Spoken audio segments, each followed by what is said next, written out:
Imagine having the power to get anyone to say yes whenever you want.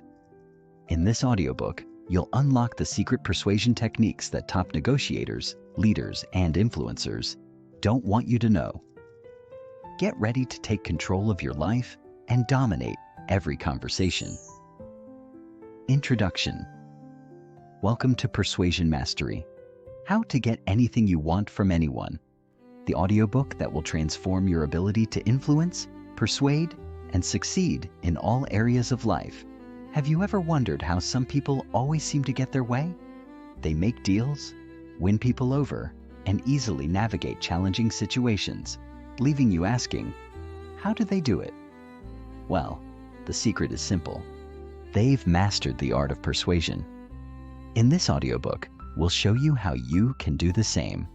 Whether you're looking to advance your career, boost your social influence, or get better results in your personal relationships, this audiobook is your ultimate guide to becoming a persuasion powerhouse. But we're not just talking about generic advice. We're diving deep into advanced strategies and actionable techniques that will give you the tools to persuade with confidence, precision, and authenticity. You'll learn how to craft messages that resonate, create trust, and influence decision makers in any scenario. What makes this audiobook different from the rest? It's not just about getting what you want. It's about doing it in a way that benefits both you and the other person. Persuasion isn't manipulation. It's about finding win-win solutions, building rapport, and creating outcomes that leave everyone satisfied. This is the key to ethical persuasion, the kind that leads to long-term success and relationships that last. No shortcuts, no sleazy tactics, just powerful strategies that work. Throughout this journey, you'll discover real-world stories, case studies, and practical exercises designed to make these strategies stick. These aren't just dry theories. They're lessons from the field, tested, proven, and ready for you to apply. You'll be inspired by real-life examples, learn from others' successes and mistakes, and put into practice what works so you can see results immediately. By the end of this audiobook, you won't just understand the principles of persuasion, you'll master them. Get ready to unlock the power to influence anyone, anytime, and create the life you've always dreamed of. Stay tuned. You're about to learn the secrets that will forever change the way you communicate, negotiate, and succeed in life. Ready to begin? Let's dive in. Chapter 1. The Psychology of Influence. Imagine walking into any room, sitting at any table, or speaking to any person, and having the ability to effortlessly guide their decisions. Picture yourself getting that raise, winning over a difficult client, or even deepening your personal relationships, simply because you understand how people think and what drives their actions. It might sound like magic, but it's not. It's a skill. And like any other skill, it can be learned and mastered. This journey into persuasion isn't about tricks or manipulation. It's about uncovering the profound principles that influence human behavior. It's about connecting authentically while guiding others toward mutually beneficial outcomes. In this first chapter, we'll delve into the psychology of influence, the foundation upon which every persuasive skill is built. By the end, you'll not only understand why people say yes, but also how to ethically and effectively align their needs with your goals. The science of why people say yes. Every day, we're faced with countless decisions: what to eat, who to trust, what to buy, and where to invest our time. Behind these choices lies a predictable set of psychological principles that subtly guide our behavior. If you've ever said yes to a friend's request, clicked on a limited time offer, or felt compelled to return a favor, you've experienced the science of influence firsthand. Let's break down these principles, starting with 6 key forces identified by social psychologists like Dr. Robert Cialdini, whose groundbreaking research has shaped our understanding of persuasion. 1. Reciprocity. Humans are hardwired to repay kindness. If someone does something for us, we feel obligated to return the favor. This principle is why free samples work so well. It's hard to say no when you've already received something for free. 2. Scarcity. People value what's rare. When something feels exclusive or limited, our desire for it intensifies. Think of phrases like "only 2 left in stock" or "limited time offer." Scarcity creates urgency and pushes us to act. 3. Authority. We trust experts. Whether it's a doctor in a white coat or a financial advisor with impressive credentials, authority figures carry immense persuasive power. Aligning yourself with authority, whether by your expertise or through association, builds trust instantly. 4. Consistency. We strive to act in alignment with our past commitments and self-image. When someone agrees to a small request, they're more likely to comply with a larger one later, simply to remain consistent with their prior actions. 5. Social proof. We look to others to guide our decisions. If a product is highly rated or a restaurant is buzzing with patrons, we're more likely to trust its value. This principle is why testimonials and reviews are so powerful. 6. Liking. We're more likely to say yes to people we like. Shared interests, genuine compliments, and familiarity all play a role in building likability and, in turn, influence. Turning principles into practical persuasion. Understanding these principles is only half the battle. To become a true master of influence, you must apply them skillfully in real-world scenarios. Let's walk through a few practical examples. Reciprocity in action. Imagine you're negotiating a business deal. Start by offering something valuable, even if it's small. A piece of advice, a helpful resource, or simply your time. By giving first, you create a sense of obligation that increases the likelihood of a favorable outcome. Creating scarcity. If you're selling a product or service, emphasize its exclusivity. Use phrases like "only available to the first 50 customers" or "spots are filling quickly" to ignite urgency without being pushy. Projecting authority. In professional settings, subtle signals can establish your authority. This might mean dressing sharply, sharing relevant expertise, or referencing credible sources. The key is to exude confidence without arrogance. Leveraging social proof. If you're pitching an idea, highlight its popularity or support. This strategy has been successfully implemented by leading companies in our industry, carries much more weight than "I think this could work." Ethical influence, the difference between persuasion and manipulation. Here's the critical distinction. Persuasion builds trust, while manipulation breaks it. True persuasion focuses on aligning the other person's needs with your goals, creating a win-win scenario. Manipulation, on the other hand, exploits vulnerabilities for personal gain. To ensure your efforts remain ethical, be transparent about your intentions. Avoid false claims or exaggerated promises. Aim for mutual benefit in every interaction. When you operate with integrity, people will not only trust you in the moment, but will continue to respect and support you over time. Exercises to strengthen your influence. Now that you're equipped with these foundational principles, it's time to put them into practice. Here are a few exercises to start sharpening your skills. 1. The Reciprocity Challenge. Over the next week, intentionally give value to others without expecting anything in return. Notice how often people reciprocate, even in small ways. 2. Social proof. Experiment. If you're recommending a product or idea, mention others who have benefited from it. Track how this impacts the response. 3. Authority audit. Reflect on how you present yourself. Are there ways to subtly enhance your authority, such as sharing credentials, citing experience, or refining your communication style? The principles of influence aren't just abstract theories. They're tools you can use every day to create meaningful connections and achieve your goals.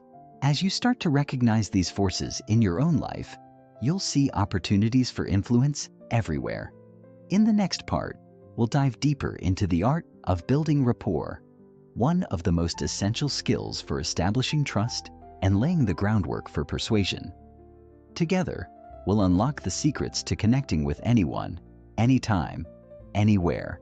Stay with me as we continue this journey. The transformation has only just begun. Chapter 2. Building Rapport.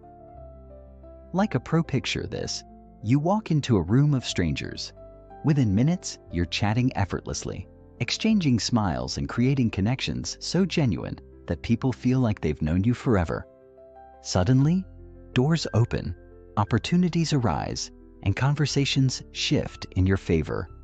Not because you've manipulated anyone, but because you've mastered the art of building rapport. Rapport is the foundation of every meaningful interaction. Without it, even the most brilliant persuasion techniques will fall flat. But with it, you become magnetic. People trust you, listen to you, and want to help you. In this part, we'll explore how to create instant, lasting connections with anyone, whether it's a colleague, a client, or even a stranger. You'll learn techniques to build trust quickly, tools to understand people on a deeper level, and strategies to navigate even the most challenging interactions with ease. The science of connection. Why do some people seem to click instantly, while others struggle to make an impression? The answer lies in how we're wired. As humans, we crave connection. We're social creatures, drawn to those who make us feel understood, valued, and safe. At the heart of rapport is a simple truth. People don't care how much you know until they know how much you care. This means that genuine interest in others, paired with a knack for mirroring their emotions and energy, creates a powerful bond. Researchers have found that rapport relies on 3 key ingredients. 1. Mutual attention. Both parties feel heard and seen. 2. Positivity. The interaction is warm, affirming, and enjoyable. 3. Coordination. There's a natural rhythm or flow to the conversation, often achieved through mirroring. When these elements are in place, trust and connection flourish. How to build trust? Quickly and authentically. Building rapport isn't about pretending to be someone you're not. It's about tuning into the other person's world and creating a genuine connection. Here's how you can do it step by step. Step 1. Master the art of active listening. Most people listen to respond, not to understand. This is where they go wrong. True listening is about being fully present, absorbing what the other person is saying, and reflecting it back in a way that shows you care. Eliminate distractions. Put your phone away. Make eye contact. Show that the conversation matters to you. Listen for emotions, not just words. Pay attention to tone, body language, and underlying feelings. Validate their perspective. Use phrases like, "I can see why you'd feel that way," or "That sounds really challenging." Validation builds trust and empathy. Step 2. Find common ground. We're naturally drawn to people who are like us. Finding shared interests, values, or experiences creates an instant bond. Ask open-ended questions. What do you enjoy most about your work? Or, what's been exciting for you lately? Look for subtle clues. Are they passionate about a hobby? Do they mention family often? Dive into what lights them up. Step 3. Mirror their energy and style. Mirroring is a psychological technique where you subtly match the other person's tone, body language, and pace of speech. It creates a sense of familiarity and comfort. If they're enthusiastic, let your energy rise to meet theirs. If they're more reserved, keep your tone calm and measured. Mirror gestures naturally. If they lean forward, lean in slightly. If they smile, respond with warmth. Emotional intelligence, the secret weapon for rapport. Emotional intelligence, EQ, is the ability to understand, manage, and respond to emotions, both yours and others. High EQ is essential for building rapport because it helps you navigate complex social dynamics with ease. How to boost your EQ. 1. Self-awareness. Pay attention to your own emotions during interactions. Are you coming across as impatient, excited, nervous? Adjust accordingly. 2. Empathy. Put yourself in the other person's shoes. What are they feeling and why? 3. Adaptability. Be flexible in your approach. If someone seems stressed, ease into the conversation rather than diving straight into your agenda. When you combine active listening with emotional intelligence, you become someone people feel safe opening up to, someone they trust instinctively. Overcoming barriers to rapport. Let's face it, not every interaction goes smoothly. Sometimes personalities clash, trust is slow to build, or external factors create tension. In these moments, mastering rapport becomes even more crucial. When you face resistance, 1. Acknowledge their perspective. If someone seems guarded or skeptical, start by validating their feelings. I can sense this topic is important to you. Tell me more about your concerns. 2. Stay calm and centered. Don't mirror hostility or defensiveness. Instead, model the energy you want to see in the interaction. Calm, open, and respectful. 3. Find small wins. Even minor points of agreement can pave the way for deeper connection. Focus on what you can agree on, no matter how small. Breaking through cultural or personality differences. 1. Be curious, not assumptive. Ask thoughtful questions about their background or perspective without making assumptions. 2. Adapt, don't imitate. Respect differences without overcompensating. Authenticity always wins. 3. Show humility. If you're unsure about something, ask or admit it. People respect honesty over perfection. Exercises to build rapport in everyday life. Practice makes perfect. The more you consciously build rapport, the more natural it will become. Try these exercises over the next week. Mirror and match. In every interaction, practice mirroring the other person's tone and body language. Notice how this shifts the energy of the conversation. Genuine compliments. Offer sincere compliments to at least 3 people each day. Focus on qualities or efforts they might not hear about often. Deep listening challenge. Dedicate one conversation each day to practicing active listening. Avoid interrupting or steering the conversation. Just listen and respond. Building rapport isn't just a skill, it's an art. It's about making others feel seen, valued, and understood. A gift that not only strengthens your influence, but also enriches your relationships. As you begin to apply these techniques, you'll notice a powerful shift. Conversations will flow more naturally, trust will deepen, and opportunities will unfold where you least expect them. In the next chapter, we'll explore how to take the trust and connection you've built and craft irresistible messages that inspire action. You'll learn how to speak to both the head and the heart, turning your ideas into compelling stories that captivate and persuade. Stay tuned. The best is yet to come. Chapter 3. Crafting Irresistible Messages. Introduction. The power of words. That move people think back to a moment when someone's words truly moved you. Maybe it was a speech, a story, or even a heartfelt conversation. Whatever it was, their message didn't just inform you. It stirred something deep within, shifting your perspective or inspiring you to act. That's the power of an irresistible message. In this part, we'll explore how to craft messages that captivate both the heart and mind.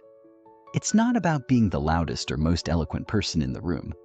Instead, it's about understanding what resonates with people, structuring your ideas in a way that sticks, and delivering them with authenticity. By the end of this chapter, you'll know how to speak so that others not only hear you, but feel compelled to act on what you've said. The psychology behind memorable messages. Why do some messages resonate deeply while others are quickly forgotten? The answer lies in how our brains process information. At its core, an irresistible message does three things.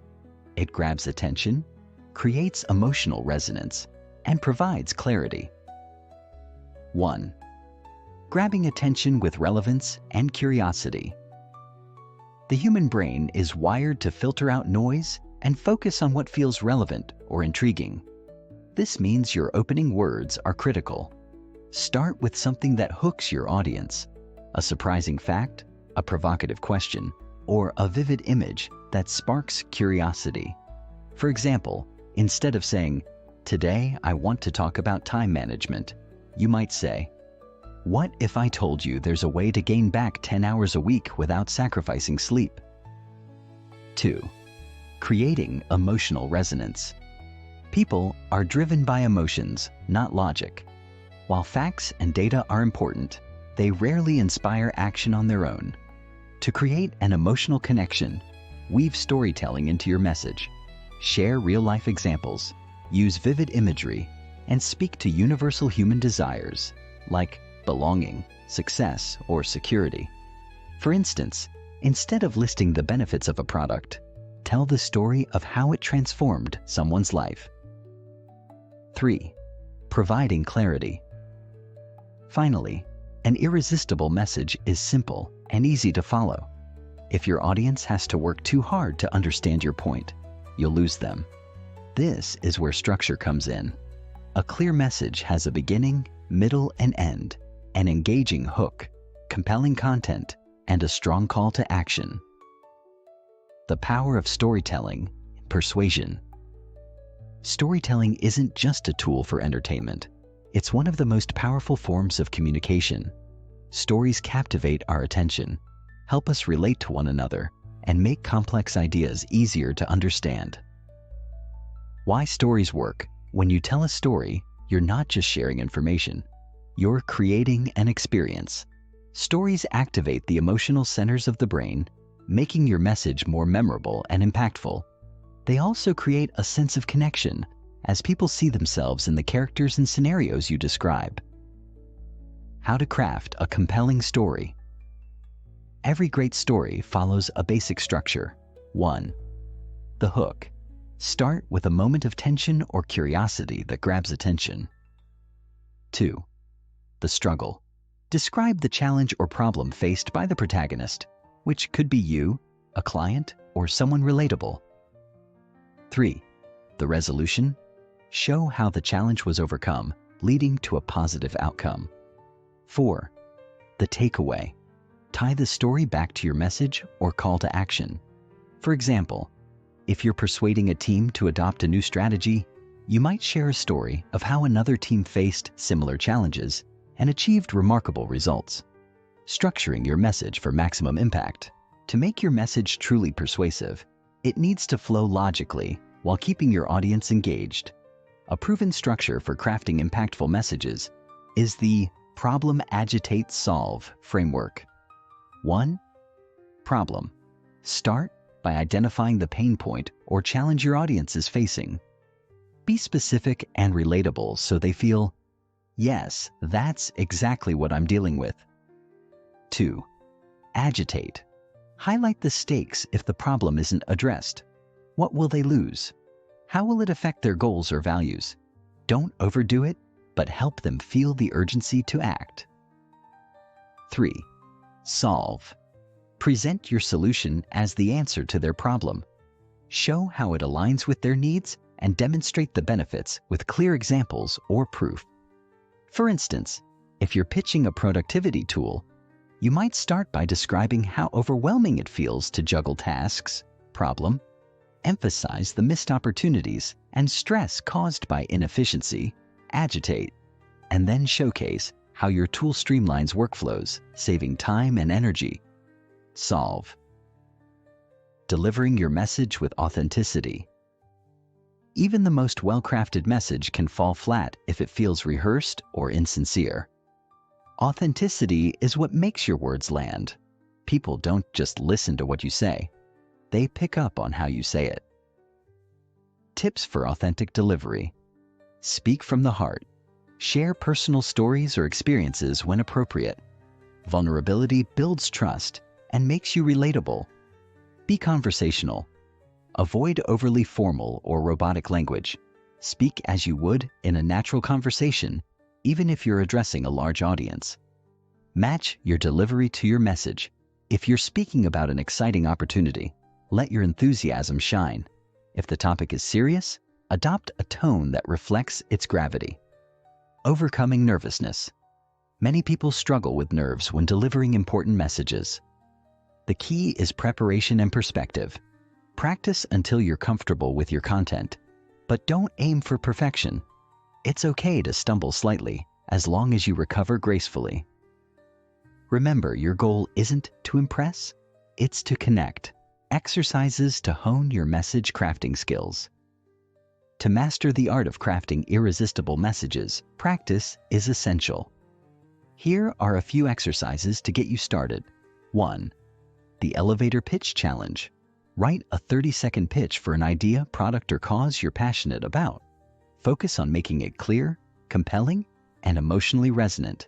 Practice delivering it until it feels natural. 2. Storytelling practice. Think of a personal story that illustrates a lesson or principle you want to share. Use the hook struggle resolution takeaway structure to craft it into a compelling narrative. 3. Feedback loop. Share your message with a trusted friend or colleague and ask for honest feedback. What parts resonated most? What could be clearer or more engaging? Crafting irresistible messages isn't about being flashy or clever.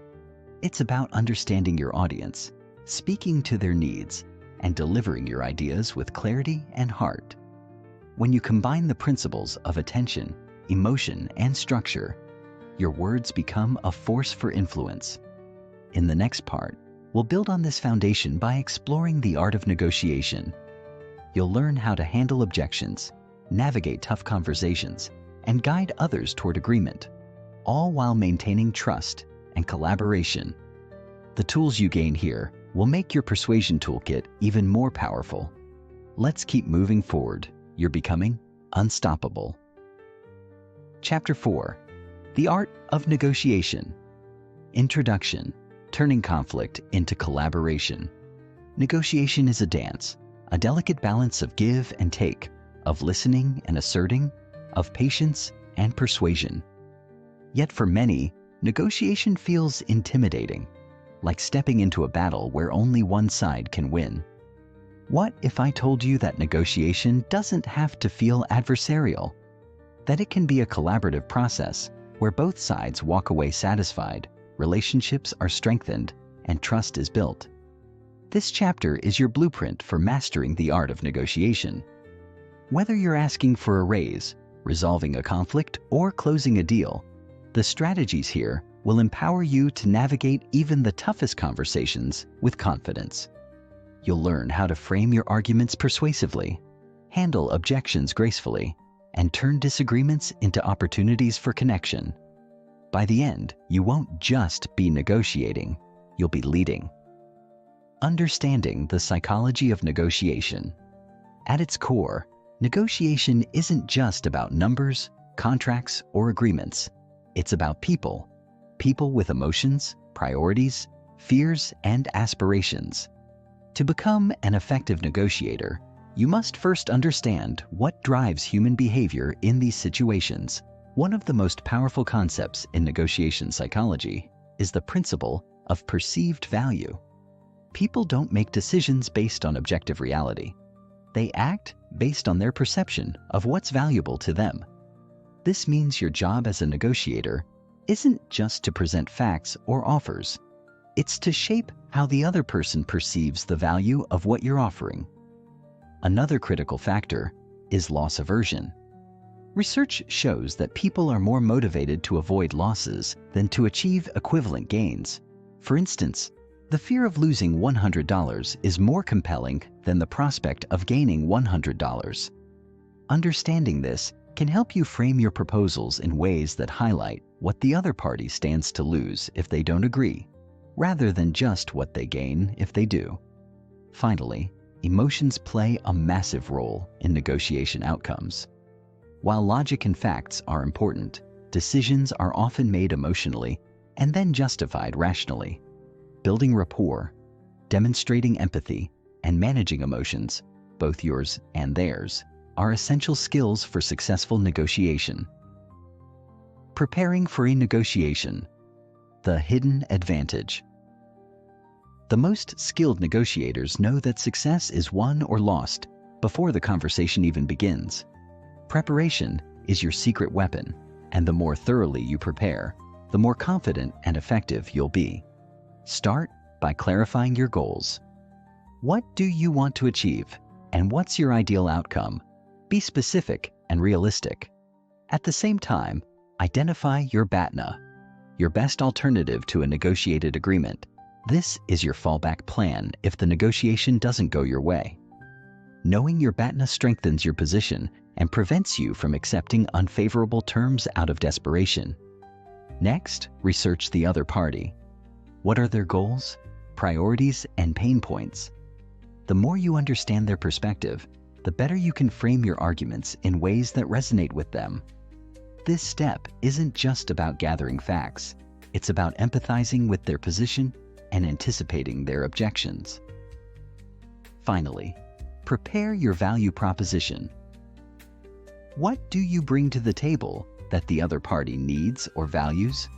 Focus on benefits rather than features.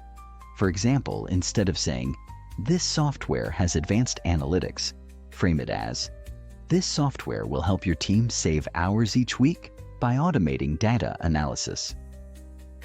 The negotiation process. Strategies for success. When it's time to sit down at the table, the key is to stay flexible, focused, and collaborative.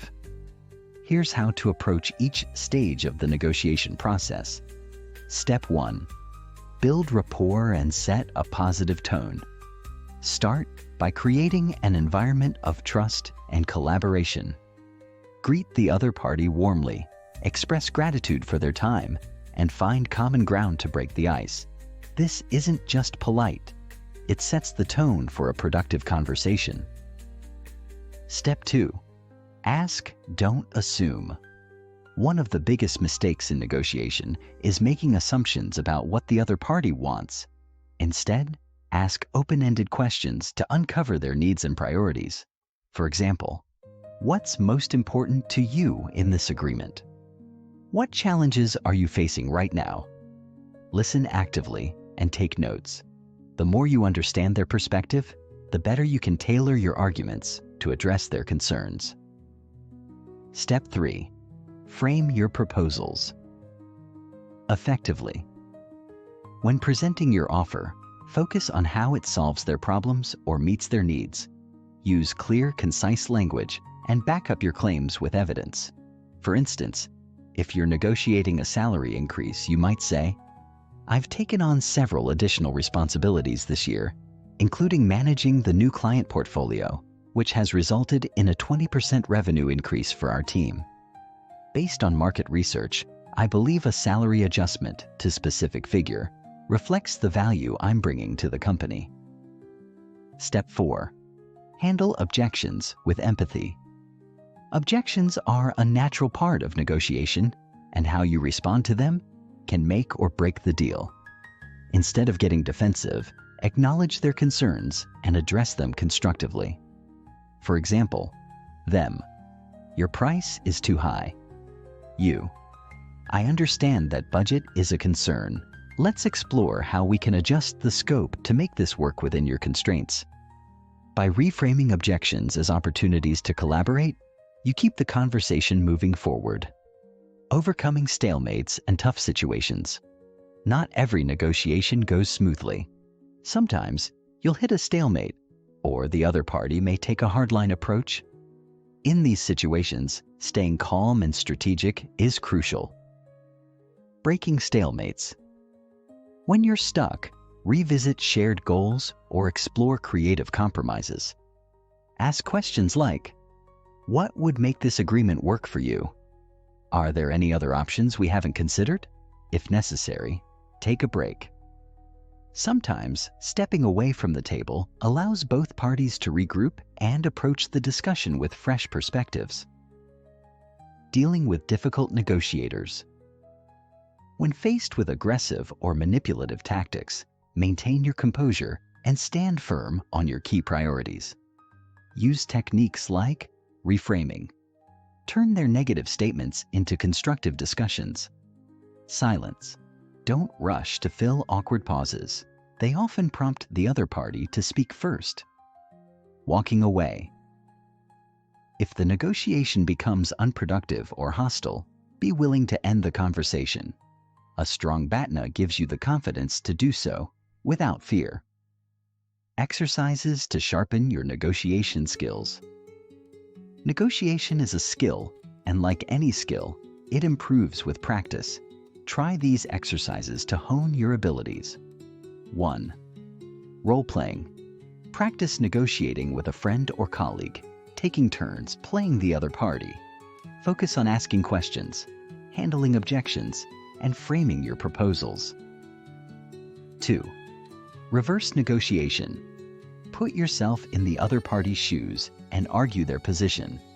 This helps you anticipate their perspective and refine your strategy. 3. Debrief and reflect. After every negotiation, reflect on what went well and what could have been improved. Use these insights to grow.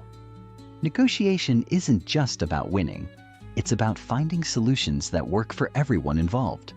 By approaching it as a collaborative process, you can build stronger relationships, create lasting agreements, and earn respect as a thoughtful and effective communicator. In the next part, we'll explore how to handle objections and resistance more deeply. You'll learn how to reframe doubts, address fears, and turn no into yes without sacrificing your integrity or the trust you've built. You're on the path to becoming a master negotiator. Keep going. Chapter 5. Turning Resistance into Agreement. Introduction. The hidden opportunity in no. No can feel like a brick wall, an impassable obstacle that signals failure in persuasion. But what if you began to see resistance not as a roadblock, but as a stepping stone? What if every objection or hesitation wasn't a rejection, but an invitation to dig deeper, build trust, and create a more compelling argument?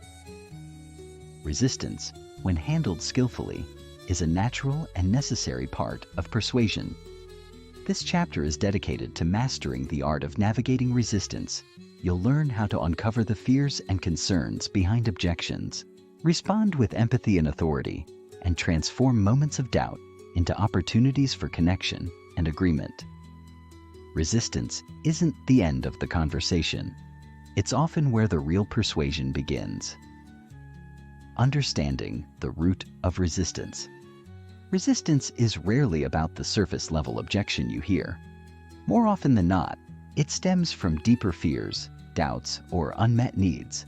To address resistance effectively, you must first understand what's driving it. The 3 core causes of resistance. Fear of loss. People. Fear losing money, time, or credibility. For instance, a potential client might hesitate to commit to your service because they're afraid it won't deliver the promised results, wasting their budget. 2. Uncertainty. When people don't have enough information or confidence in their decision, they default to no. This is often a self-protective mechanism to avoid making a mistake. 3. Mismatched values. Sometimes resistance arises because your proposal doesn't align with the other person's values or priorities. For example, someone might reject a higher-paying job offer because it doesn't offer the flexibility they value. Recognizing these underlying causes allows you to tailor your responses to address the real issues, rather than just the symptoms. Reframing objections as opportunities. When faced with resistance, your first instinct might be to push harder, explain more, or convince the other person why they're wrong. But this approach often backfires, making them dig in their heels even further. Instead, see objections as opportunities to build trust and demonstrate understanding. Step 1. Acknowledge and validate their concerns. The quickest way to diffuse resistance is to show that you've heard and respect their concerns. For instance, if a client says, "I'm not sure this is the right fit for me," resist the urge to jump in with counterarguments. Instead, respond with empathy. "I completely understand." Making a decision like this can feel overwhelming, and it's important to feel confident before moving forward. By validating their feelings, you lower their defenses and open the door for a productive conversation. Step 2. Ask clarifying questions. Instead of guessing what's behind their resistance, ask open-ended questions to uncover the root cause. For example, "Can you tell me more about what's holding you back? What would make you feel more confident about this decision?" These questions not only provide valuable insights, but also show that you care about their perspective. Step 3. Reframe the objection. Once you understand their concerns, reframe the objection in a way that highlights the benefits of your proposal. For instance, objection: "This feels too expensive." Response: "I hear you. Budget is always an important consideration. Many of my clients felt the same way initially, but they found that the long-term savings and results far outweighed the upfront cost. Would it help if I broke down how this investment pays off over time?" By shifting the focus from cost to value, you address their fear while reinforcing the benefits of your offer. The art of active listening. True persuasion begins with listening. When people feel heard, they're more likely to lower their defenses and open themselves to your ideas. Active listening isn't just about hearing words. It's about understanding the emotions, motivations, and needs behind them. The 4 levels of listening. 1. Hearing, simply catching the words being said. 2. Understanding, comprehending the meaning behind the words. 3. Empathizing, connecting with the emotions driving their words. 4. Responding, reflecting back what you've heard in a way that shows you truly understand. For example, if someone says, "I just don't think this is the right time," an empathetic response might be, "It sounds like timing is a big concern for you right now. Can you share more about what's making this feel difficult to commit to at the moment?" This approach not only validates their feelings, but also invites them to share more, giving you the opportunity to address their concerns more effectively. Handling common types of resistance. While every objection is unique, there are common patterns of resistance that you're likely to encounter. Here's how to handle them. "I don't have time." Time objections often mask deeper concerns about priorities or perceived value.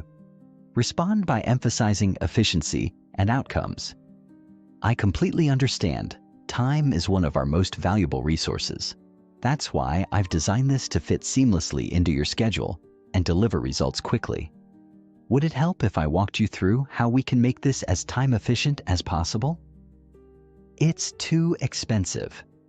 Cost objections are usually about perceived value rather than the actual price.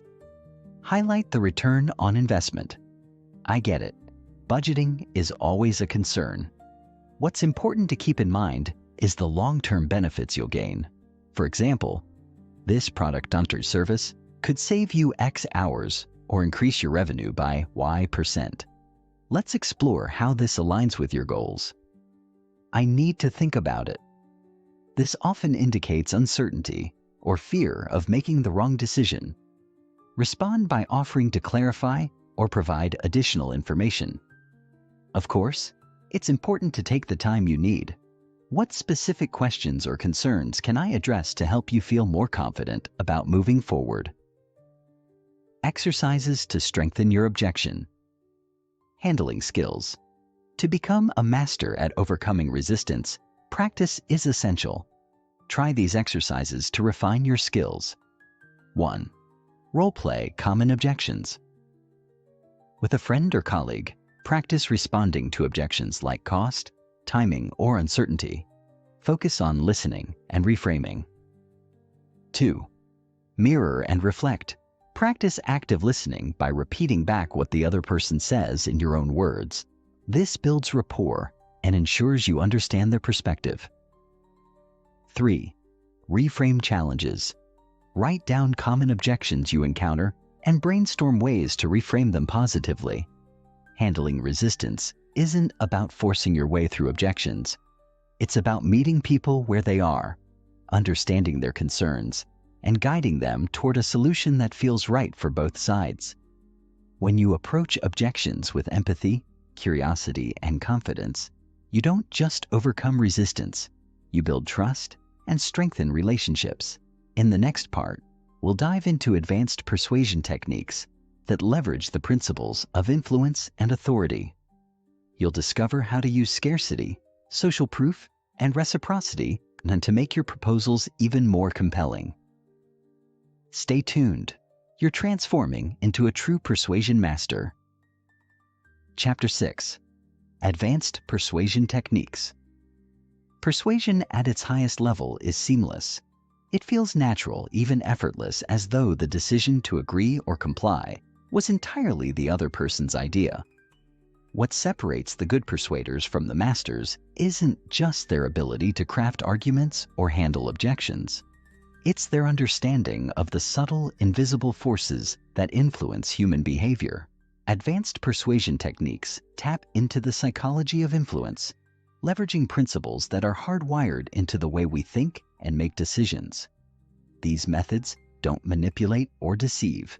Instead, they align your message with the natural tendencies of the human mind, creating a pathway of least resistance to agreement.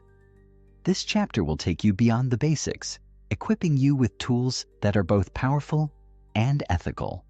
From scarcity to authority, reciprocity to social proof, you'll learn how to apply these principles in ways that build trust, foster connection, and inspire action. The power of reciprocity. Giving to receive. Human beings are wired to respond to kindness with kindness. This is the principle of reciprocity. When someone does something for us, we feel a natural obligation to return the favor. It's one of the oldest and most universal rules of social behavior, and when used thoughtfully, it can be a powerful tool for persuasion. How reciprocity works in practice. Imagine you walk into a meeting with a potential client. Before the conversation even begins, you offer them a small but thoughtful gesture, a personalized report, a cup of coffee, or even a sincere compliment about their recent work. This act, while seemingly simple, activates a sense of indebtedness in their mind. They're now more likely to listen to you, consider your offer, and even agree to your proposal. The key to effective reciprocity is authenticity. The gesture must feel genuine, not calculated. If people sense that you're giving solely to get something in return, the effect is lost. Focus on providing real value, whether it's useful information, an act of service, or even just your undivided attention. Harnessing scarcity. Creating a sense of urgency. We crave what we can't have. The principle of scarcity taps into our fear of missing out, driving us to act quickly to secure something before it's gone. This is why limited time offers, exclusive deals, and rare opportunities are so effective. They make us feel that the decision must be made now, or the chance will be lost forever. Applying scarcity ethically. To use scarcity in a way that builds trust rather than pressure, focus on framing it as an opportunity rather than a threat. For example, instead of saying, "If you don't act now, you'll lose this deal," try, "We have a few spots left this month, and I'd love to secure one for you if this feels like the right fit." Scarcity doesn't just apply to products or services, it can also apply to your time and attention. By positioning yourself as someone whose expertise or availability is in demand, you increase your perceived value. For instance, I'm currently working with a limited number of clients to ensure I can provide the highest level of support. If this sounds like something you're interested in, I'd love to discuss it further. The authority principle. Why expertise matters. We're more likely to trust and follow people who we perceive as experts. This is the authority principle, and it's rooted in our tendency to defer to those who seem knowledgeable, credible, and experienced. However, authority isn't just about having credentials. It's about how you communicate your expertise in a way that resonates with others. Building and demonstrating authority. To establish authority, you need to show, not tell. Instead of saying, "I'm an expert in this field," share stories, results, or testimonials that highlight your experience. For example, over the past 5 years, I've worked with over 50 businesses to improve their marketing strategies, resulting in an average revenue increase of 30%. Your authority is also reflected in the way you carry yourself. Confidence, clarity, and composure all signal that you're someone worth listening to. And don't forget to back up your claims with evidence, whether it's data, case studies, or endorsements from respected figures in your industry. Social proof. The power of collective influence. Humans are social creatures, and we often look to others to guide our decisions. This is the principle of social proof. When we see that others are doing something, we're more likely to do it ourselves. Social proof creates a sense of safety and validation, reassuring people that they're making the right choice. Using social proof. Effectively, social proof can take many forms, including testimonials, reviews, case studies, and endorsements. The key is to make it relatable. For example, if you're persuading a small business owner, highlight stories of other small businesses you've helped. If you're working with a specific demographic, showcase examples from people in that same group. Numbers can also amplify social proof. Phrases like, "Join the thousands of customers who have benefited from our services," or 95% of our clients see results within the first month, create a compelling narrative of trust and success, combining principles for maximum impact. The true power of these persuasion techniques lies in their ability to work together. For example, you might use authority to establish credibility, scarcity to create urgency, and social proof to provide reassurance, all within the same conversation. Imagine you're presenting a new product to a potential client. You could say, "This product has been developed based on years of research, authority, and is already being used by leading companies in your industry." Social proof. "We only have a limited supply available this quarter, so now is a great time to secure your order." Scarcity. By layering these principles, you create a persuasive message that appeals to multiple psychological triggers, increasing the likelihood of agreement. Exercises to practice advanced techniques. 1. Reciprocity in action. Identify a way to provide value to someone before making a request. This could be as simple as sharing a helpful resource or offering a genuine compliment. 2. Crafting scarcity statements. Write down how you might frame scarcity for a product, service, or opportunity you're offering. Focus on creating urgency without being pushy. Building your authority. List 3 ways you can demonstrate your expertise in your field, such as sharing case studies, publishing content, or highlighting achievements. 4. Collecting social proof. Reach out to past clients or colleagues for testimonials or reviews that showcase your impact. Practice weaving these into your conversations. Mastering advanced persuasion techniques isn't about tricks or manipulation. It's about aligning your message with the psychological principles that naturally guide human behavior. When used ethically and authentically, these techniques not only increase your ability to persuade, but also deepen trust and connection with those you interact with. In the next chapter, we'll explore how to tailor your persuasion approach to different personality types and situations, ensuring that your message resonates no matter who you're speaking to. Get ready to elevate your influence to the next level. Chapter 7. Tailoring your approach to different personalities. The true power of persuasion isn't just knowing what to say. It's knowing how to say it to the right person in the right way. People are unique. They come with different values, motivations, fears, and communication styles. Understanding this and adapting your persuasion strategies to fit each individual personality is what separates a good persuader from a great one. Have you ever noticed how some people respond well to a direct, logical approach, while others are more motivated by emotional appeals? Some people want details, while others prefer to hear a big-picture vision. Some are driven by social validation, while others need authority and evidence. Your ability to identify these differences and adjust accordingly can make the difference between a yes and a no. This chapter will introduce you to different personality types and how to tailor your persuasion techniques to connect with each one. You'll learn how to read people's cues, adapt your approach on the fly, and build rapport quickly with anyone, no matter their communication style. The analytical personality, the power of logic and facts. Analytical personalities are often logical, data-driven, and meticulous. They thrive on facts, evidence, and clear reasoning. When persuading someone with an analytical mindset, it's crucial to demonstrate that your ideas are grounded in solid logic and can be backed up with concrete evidence. How to communicate with an analytical person. 1. Be detail-oriented.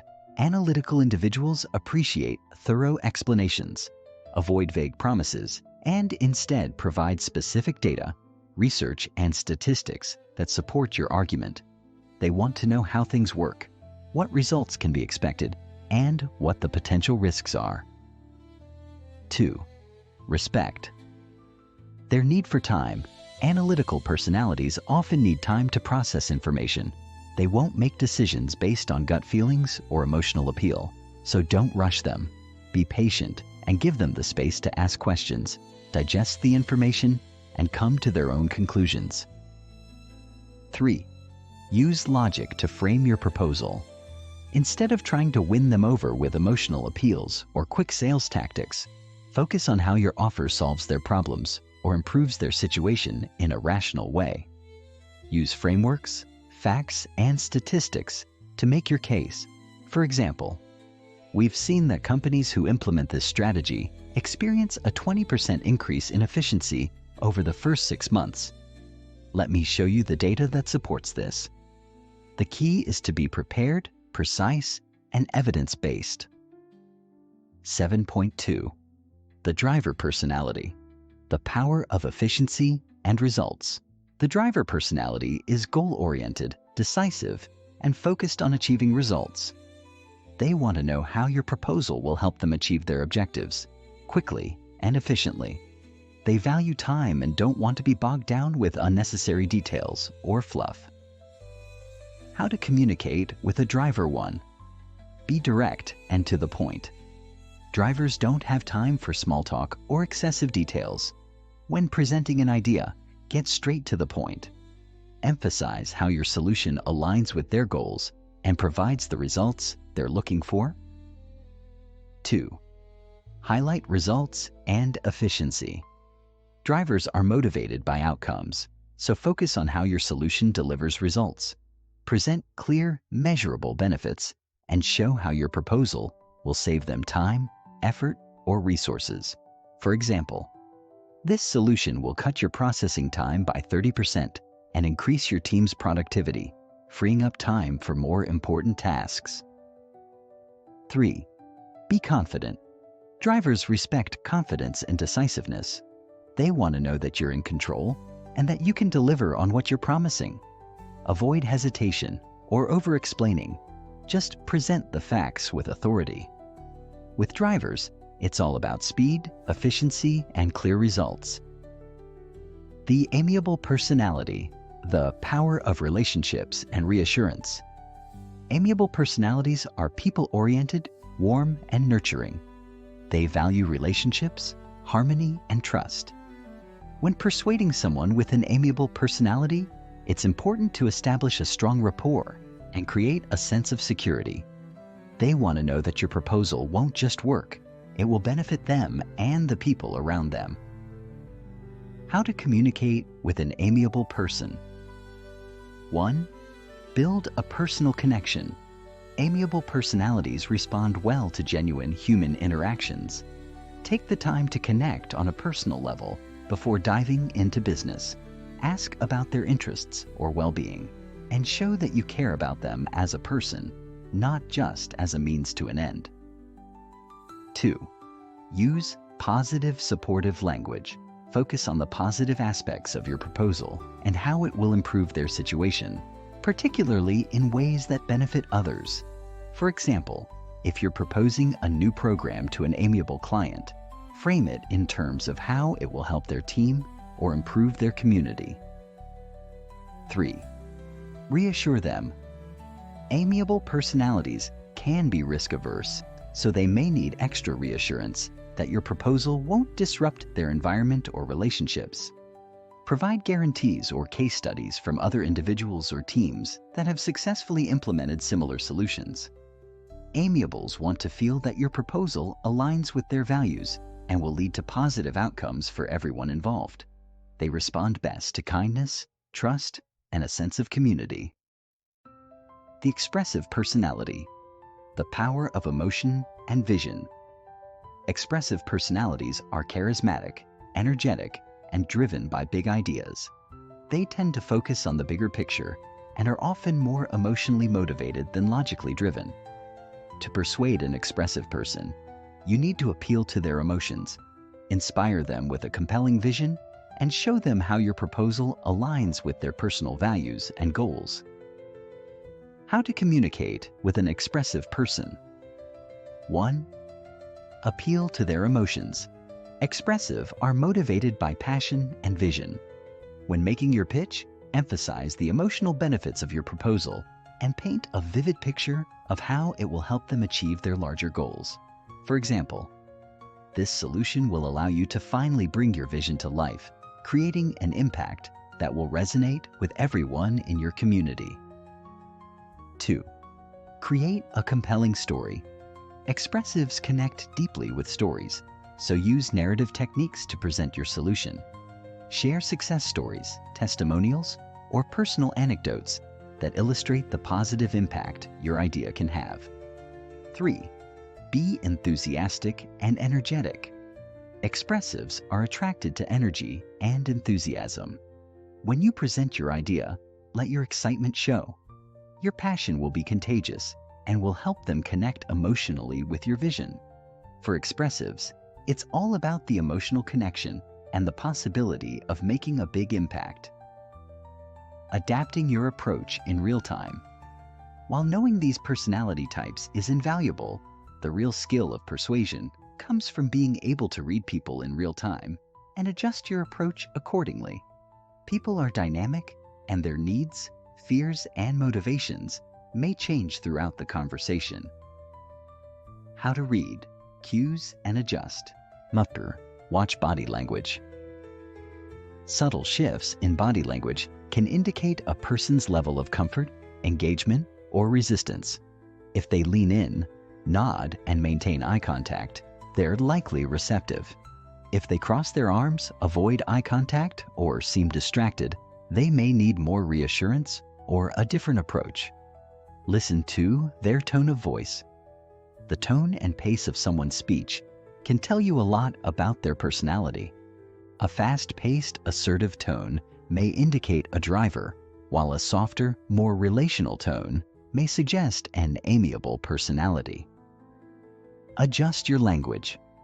If someone starts to seem overwhelmed with details, shift to a more high-level, vision-oriented approach.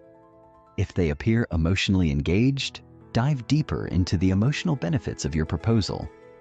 Mastering this level of adaptability allows you to build stronger connections, guide conversations more effectively, and create a more persuasive message for each individual. Persuasion isn't one size fits all.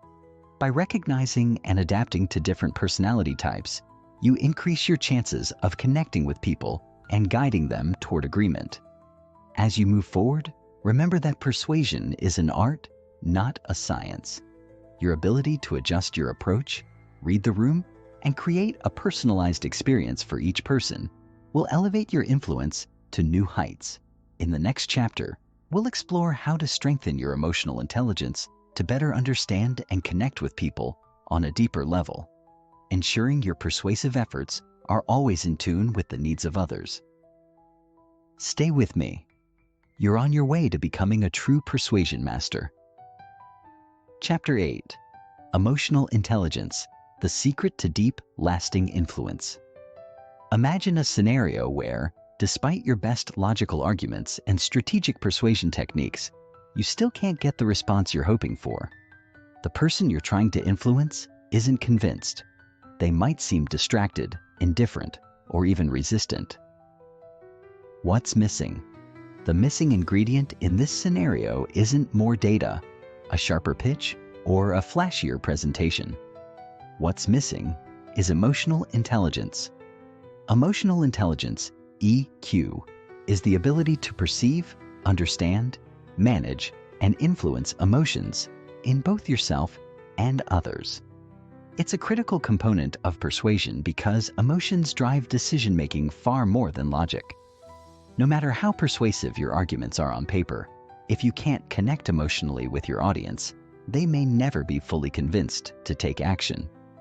In this chapter, we're going to explore why emotional intelligence is the key to persuasion that goes beyond words. You'll learn how to hone your EQ to foster deeper connections, build trust quickly, and influence others in a way that feels natural, authentic, and effective. With the right emotional intelligence skills, you can unlock a whole new level of influence and connect with people on a far more profound level. The 5 components of emotional intelligence? Emotional intelligence isn't just about feeling your feelings or being nice. It's a multifaceted skill that can be developed and refined. Psychologist Daniel Goleman, one of the foremost experts on emotional intelligence, identified 5 core components that form the foundation of EQ. 1. Self-awareness. Self-awareness is the ability to recognize and understand your own emotions and how they affect your thoughts, behaviors, and decision-making. When you are self-aware, you're more likely to remain calm and grounded in high-stakes situations and less likely to react impulsively or defensively. In the context of persuasion, self-awareness helps you recognize when your emotions may be clouding your judgment or influencing your approach to others.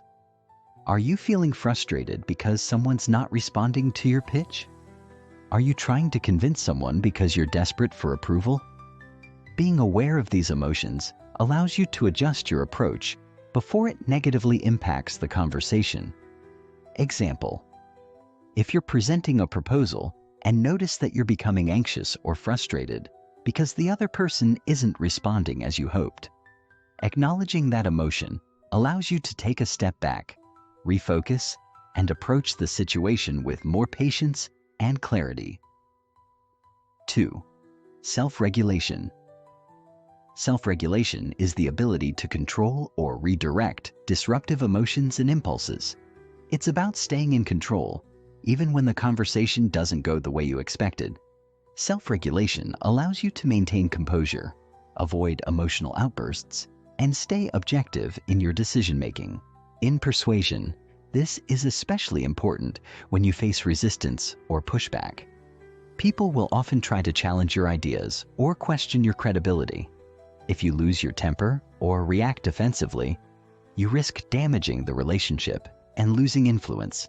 Instead, by practicing self-regulation, you can respond calmly and thoughtfully, keeping the focus on solving the problem rather than reacting to the emotion of the moment. Example: let's say someone challenges your proposal by raising doubts about your product. Instead of getting defensive or dismissive, self-regulation allows you to calmly acknowledge their concern and offer a well-thought-out response. I understand why you might feel that way. Let me share more data on how this has worked for others in similar situations. Motivation. Motivation refers to your ability to stay focused on goals, even in the face of setbacks or obstacles. It's the drive to achieve, not just for external rewards, but for the satisfaction of doing something meaningful. When you're motivated, you're more likely to persist, even when things aren't going your way. In the context of persuasion, motivation ensures that you don't give up too soon. You'll be more likely to find creative solutions when you encounter resistance, and you'll remain dedicated to your goal without resorting to high-pressure tactics. People are more likely to trust and follow someone who is genuinely motivated by a desire to help and serve, rather than someone who is motivated purely by self-interest. Example: if you're negotiating a deal and hit an impasse, your motivation will keep you focused on finding a win-win solution. Instead of giving up or resorting to manipulation, you'll stay engaged and try to work through the problem with creativity and persistence. 4. Empathy. Empathy is the ability to understand and share the feelings of others. It goes beyond sympathy, feeling pity for someone, and taps into the emotional experience of the person you're interacting with. When you can empathize with someone, you can better understand their fears, desires, and motivations, allowing you to tailor your message to resonate with their emotional state. In persuasion, empathy is a game changer because it allows you to connect on a deeper level. It helps you read between the lines, hear unspoken concerns, and navigate sensitive conversations with care. Empathetic communication helps you avoid misunderstandings and strengthens relationships. Example: imagine you're persuading a colleague to take on a new project. If you sense that they're feeling overwhelmed, you can empathize with their situation. I understand that you've got a lot on your plate right now. If it helps, we can break this down into manageable steps, and I'll support you through the process. 5. Social skills.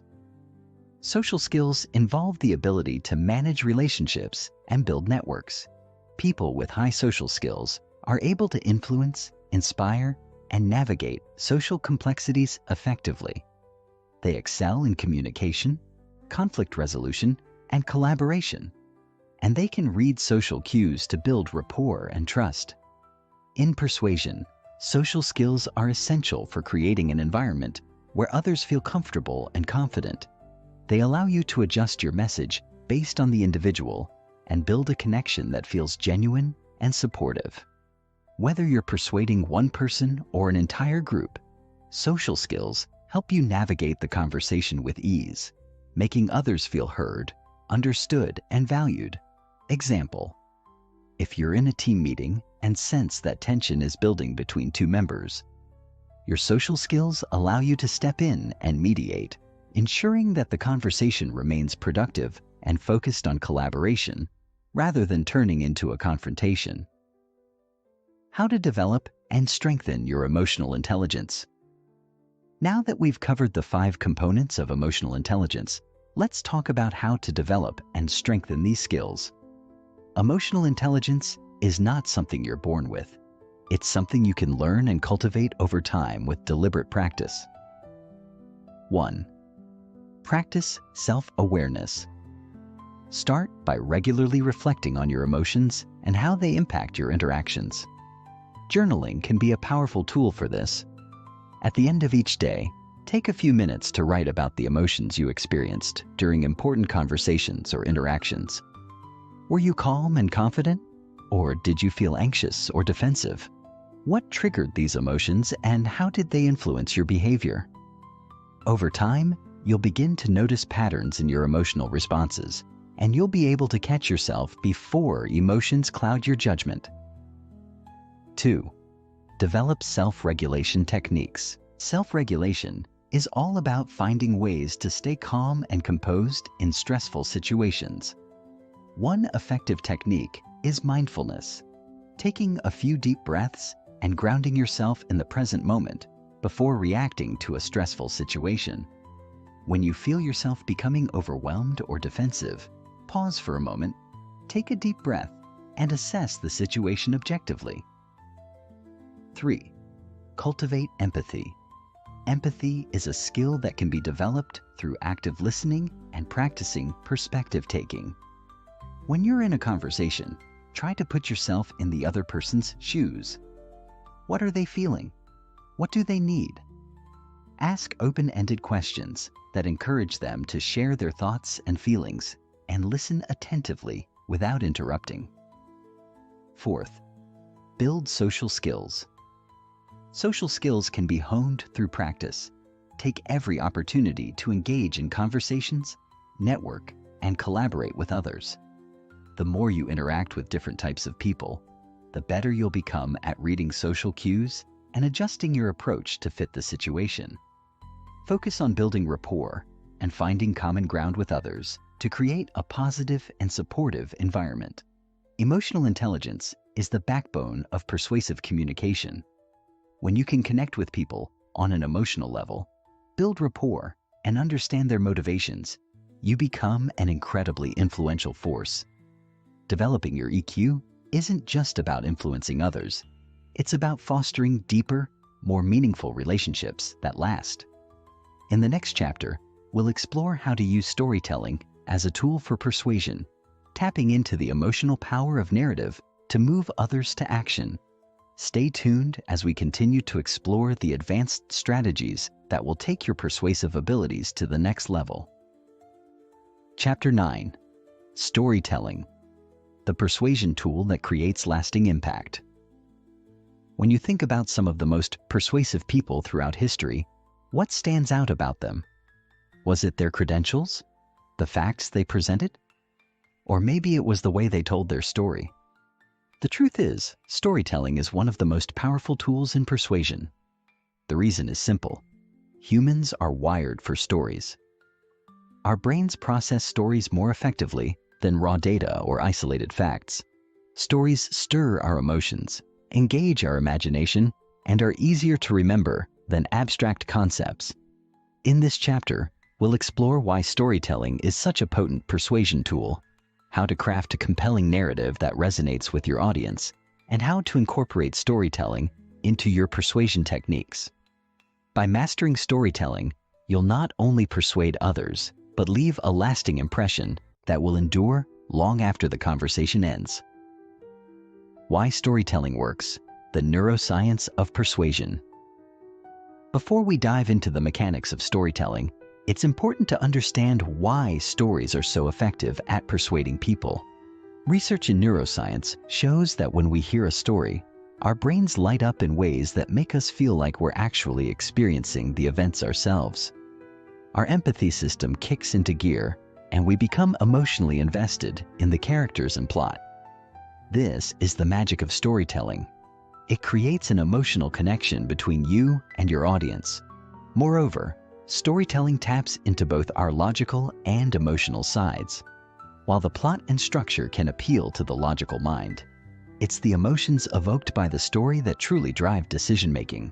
For example, consider how we often remember movies or books, not just for their plot, but for the feelings they left us with.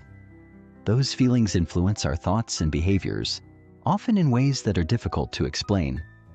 This is exactly what happens in persuasion. The emotional impact of a well-crafted story often leads to action, even if the person can't fully articulate why they're persuaded.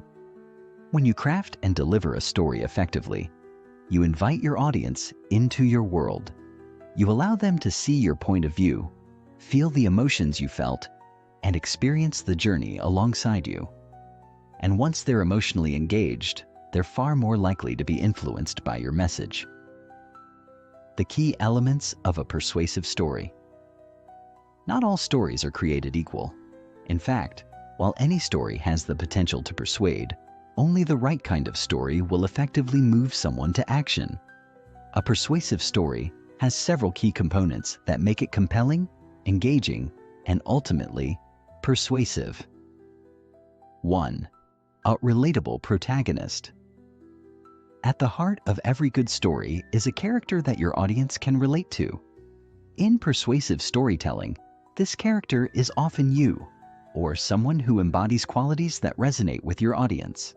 The protagonist should face challenges or obstacles that are relevant to the listener, ones that they can empathize with or see themselves overcoming. For example, if you're selling a product that helps people save time, your story might feature a busy professional who struggles to balance work and family life. When your audience sees that character's struggles, they naturally empathize and become more open to hearing about how your product can provide a solution. 2.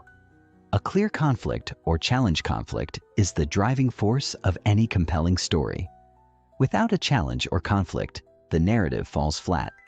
In the case of Persuasion, the conflict is often the problem your audience is facing or a pain point they want to overcome.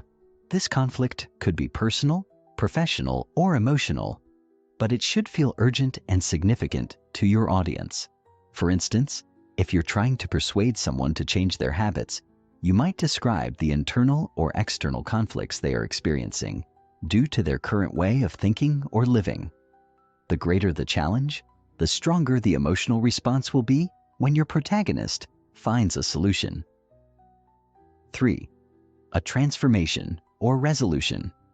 In a persuasive story, the protagonist should experience a transformation, either through overcoming their challenges or discovering a new path forward. This resolution is crucial because it offers hope and a tangible solution for your audience. The transformation shows that change is possible and demonstrates that your product, idea, or approach is the key to achieving the desired outcome. For example, if your persuasive story involves a business solution, the transformation might be a company that went from struggling with inefficiency to achieving record profits by implementing your strategy. This transformation should feel attainable to your audience, allowing them to see how the same change can happen for them. 4. Emotional resonance. A persuasive story must evoke emotion. Without an emotional connection, a story is just information. People don't make decisions based solely on logic. They make decisions based on how they feel. Therefore, your story must include emotional highs and lows to draw the listener in.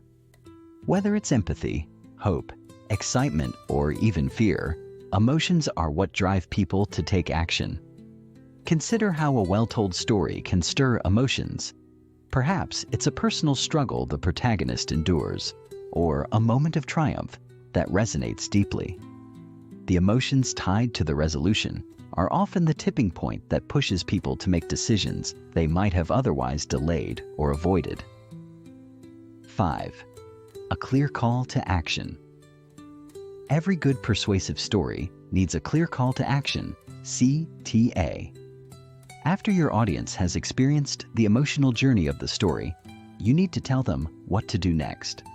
This is the part of the story where you show them how they can achieve the same transformation as the protagonist.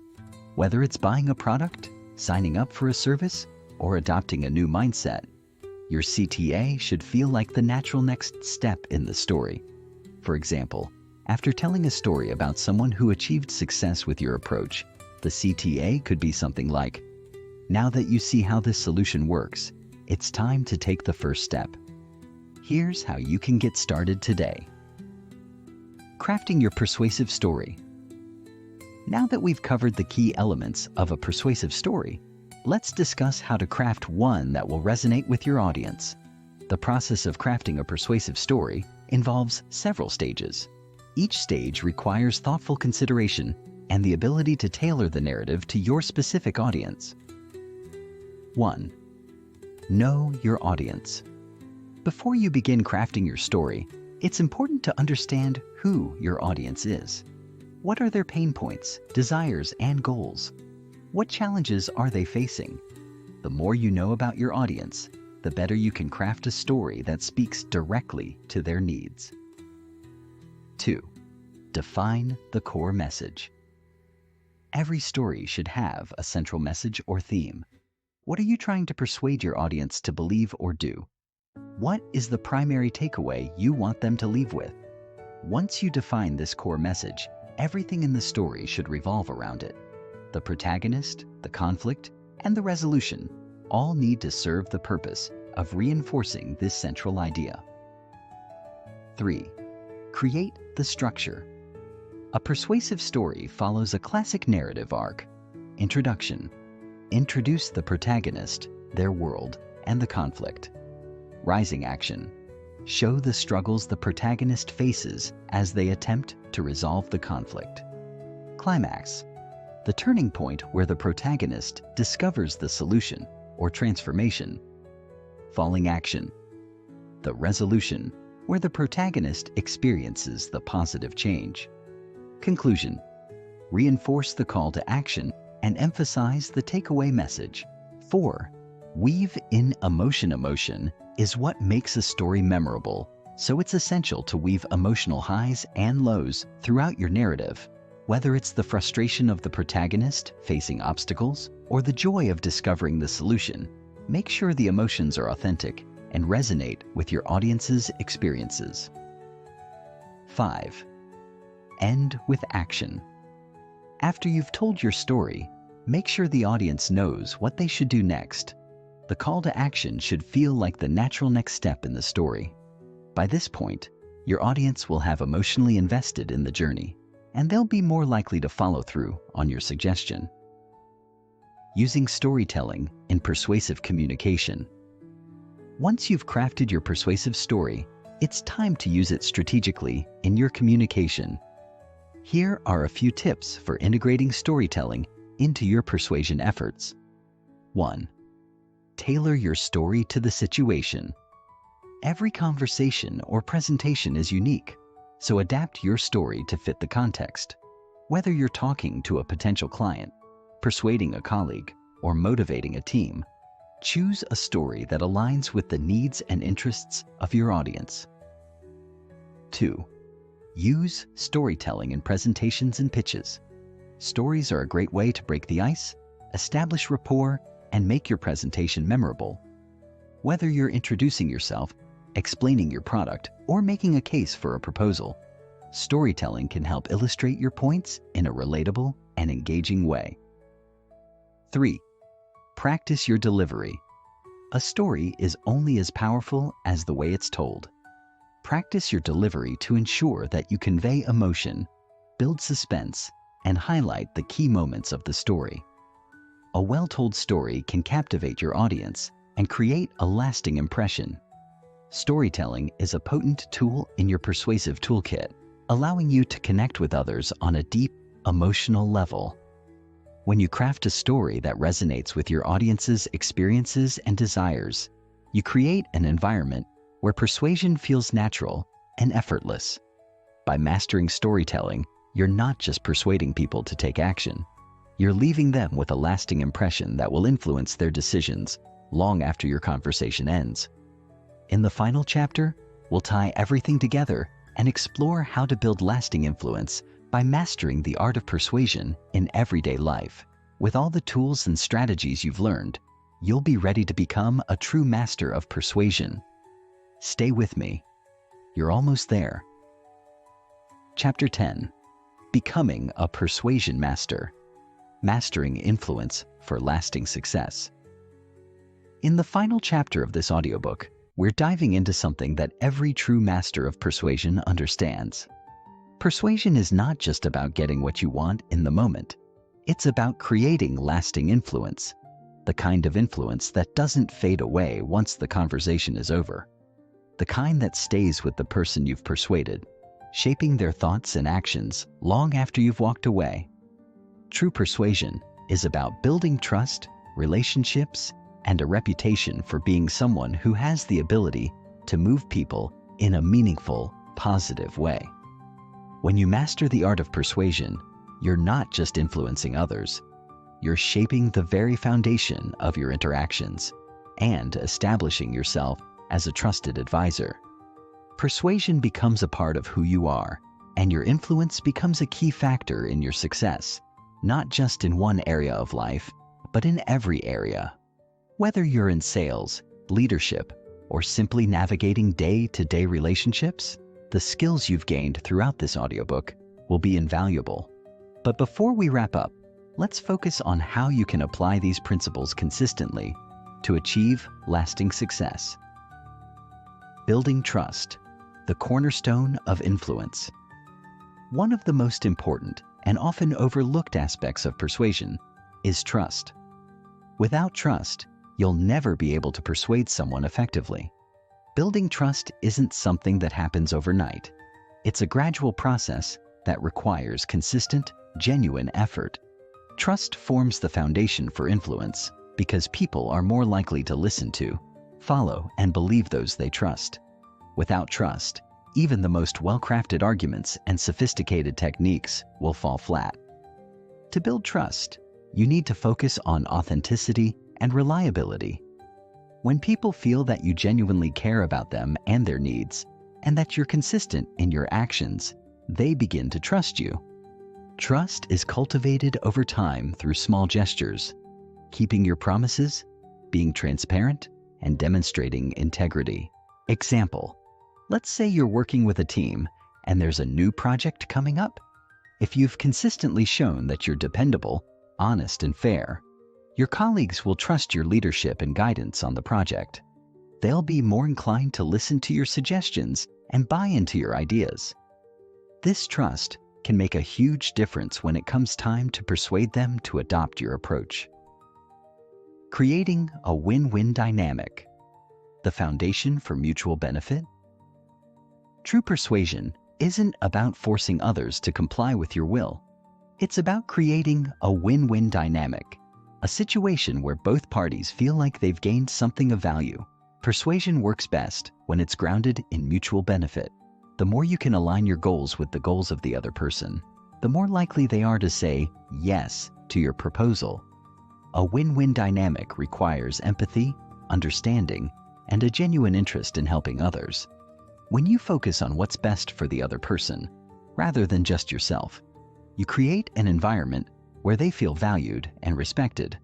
This mutual respect fosters an openness to your ideas and creates a sense of cooperation rather than competition.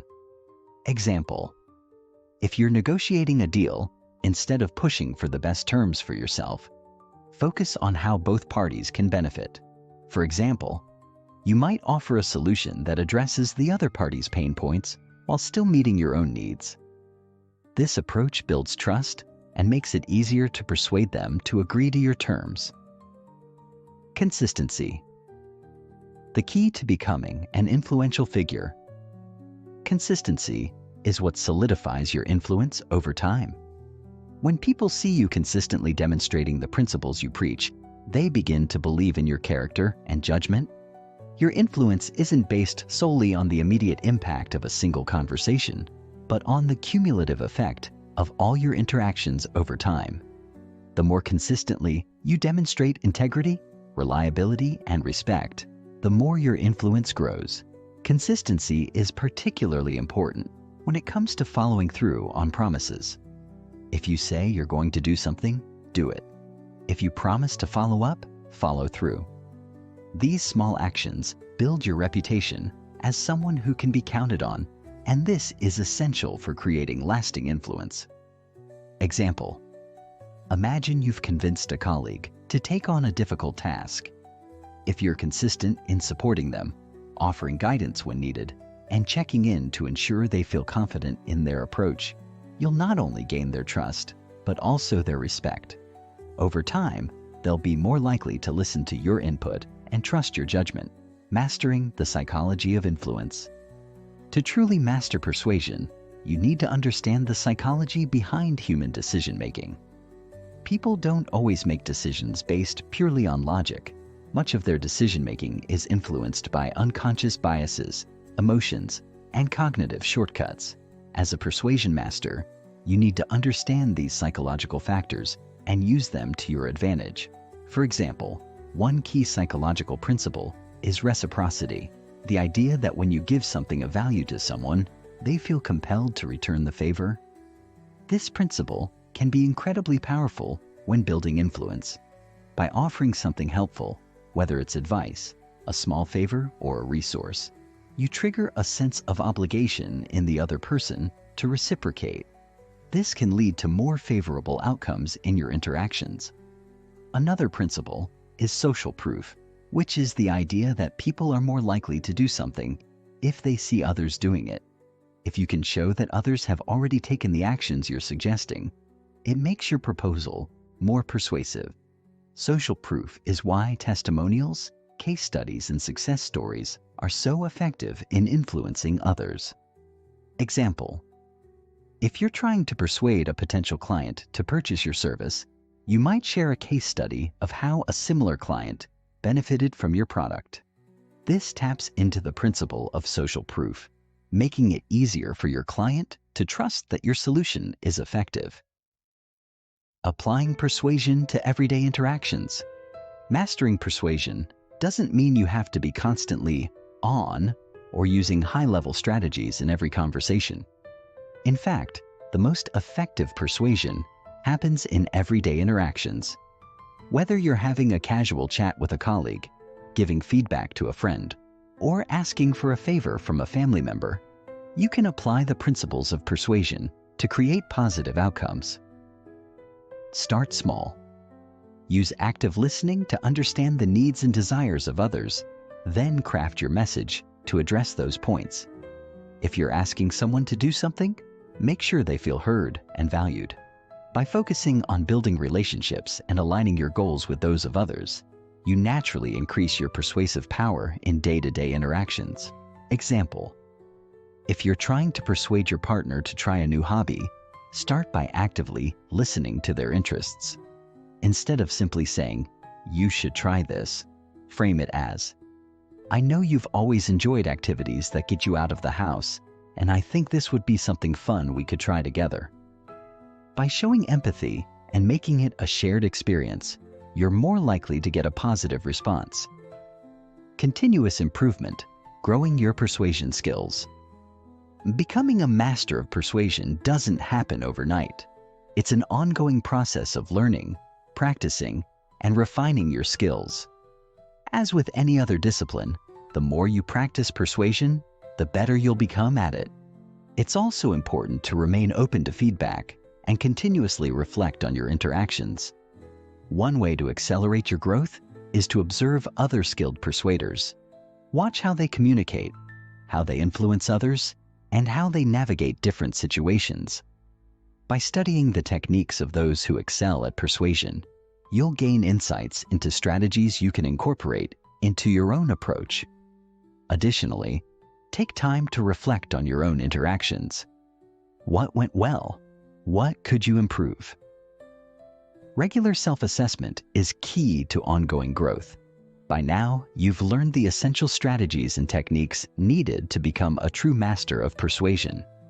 From understanding emotional intelligence and storytelling, to building trust and applying psychological principles, you have the tools necessary to influence others and get what you want, all while fostering genuine relationships.